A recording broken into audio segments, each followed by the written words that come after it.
Para maipromote ang gulay at prutas na galing sa Taiwan, ang Puli Farmers Association ay nag-imbita ng mga beauty pageant winners na mag-pose para sa isang sexy na kalendaryo.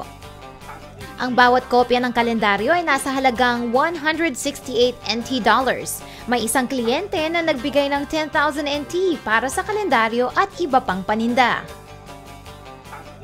7 taon na rin isinasagawa ang beauty pageant at marami sa mga fans ang humihingi ng litrato o banner ng mga beauty queen. Ang sexy calendar ay hindi lamang ikinatutuwa ng mga fans, nakakatulong pa ito sa pag-promote ng gulay at prutas na galing sa Taiwan.